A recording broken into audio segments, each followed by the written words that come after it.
कलयुग में कहावत है कि कलयुग का किया हुआ कलयुग में ही मिल जाता है। यहाँ पे लोकतंत्र को खत्म किया जा रहा है। उन्होंने घमंड दिखाया। क्या यही भाजपा सरकार है?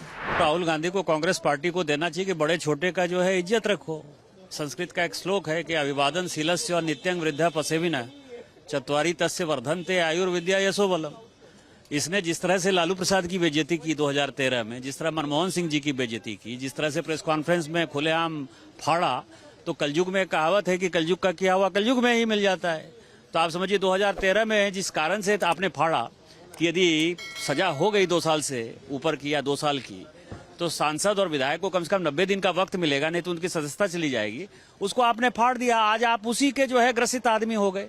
और सवाल यह है कि केजरीवाल आपसे तो ज्यादा पढ़ा लिखा होगा, वो मूर्ख नहीं था। तो केजरीवाल साहब ने नितिन गडकरी जी से माफी मांग ली, अरुण जेटली जी से माफी मांग ली। उनको पता था नहीं तो मेरी सदस्यता चली जाएगी।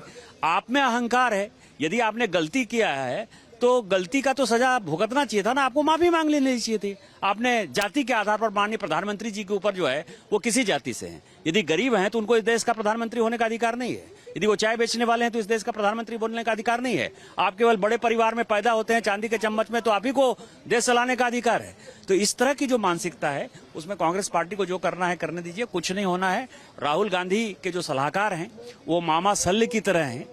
मैं आपको यही कह सकता हूं जैसे कर्ण के रथ पे जो है सारथी मामा शल्य थे और वो उनको उल्टी सीधी सलाह देते थे जिससे कि कर्ण जो है हार जाए, उसी तरह से जो कांग्रेस पार्टी में उनके सलाहकार हैं वो गांधी परिवार से काफी क्षुब्ध हैं और इस कारण से राहुल गांधी को ऐसा वो सलाह दे रहे हैं जिसमें कांग्रेस पार्टी और राहुल गांधी का अस्तित्व खत्म हो जाए। वर्तमान में जो माहौल है भारत में वो दर्शाता है कि राहुल गांधी जी ने अपने जो वक्तव्य में कहा वो सच है कि यहाँ पे लोकतंत्र को खत्म किया जा रहा है। विपक्षी दलों के नेताओं के पीछे एक के बाद एक झूठे केसेस, झूठे इल्जाम लगाए जा रहे हैं। पार्लियामेंट में उनके भाषणों को हटाया जा रहा है, मिटाया जा रहा है, उनको बोलने का समय नहीं मिल रहा है। यूनिवर्सिटीज में आज वहां पे भी टारगेट हो रहे हैं, इनकम टैक्स रेड होते हैं। छात्रों और किसानों को आज एंटी नेशनल का दर्जा दिया जाता है। पत्रकारों को जेल भेजा जाता है क्योंकि वो सिर्फ सवाल पूछ रहे हैं। तो सत्ता पक्ष प्रधानमंत्री मोदी जी तुले हुए हैं कि भारत में लोकतंत्र कैसे खत्म हो और उनका राजतंत्र कैसे और आगे बढ़े।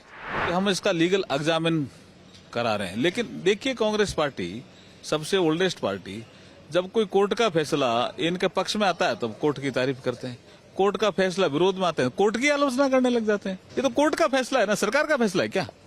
और कोर्ट ने कई बार कहा कि आप माफी मांग रहे हैं क्या, आप माफी मांग रहे हैं क्या ड्यूरिंग द ट्रायल।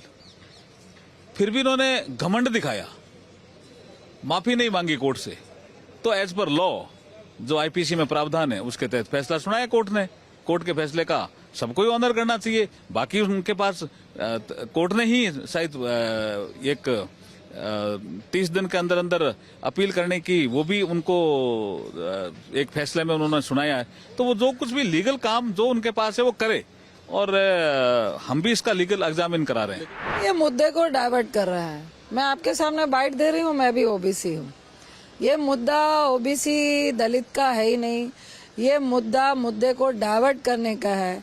और आश्चर्य और अजीब सी बात है, जिस भाषण में भ्रष्टाचारियों को पकड़ने की बात राहुल गांधी जी ने कही, जिन्होंने भ्रष्टाचारियों को पकड़ने की बात कही उनको सजा हो गई, लेकिन जो भ्रष्टाचारी हैं वो आज तक उनको न सजा हुई ना ही उनके घोटाले की जांच हुई। क्या यही भाजपा सरकार है?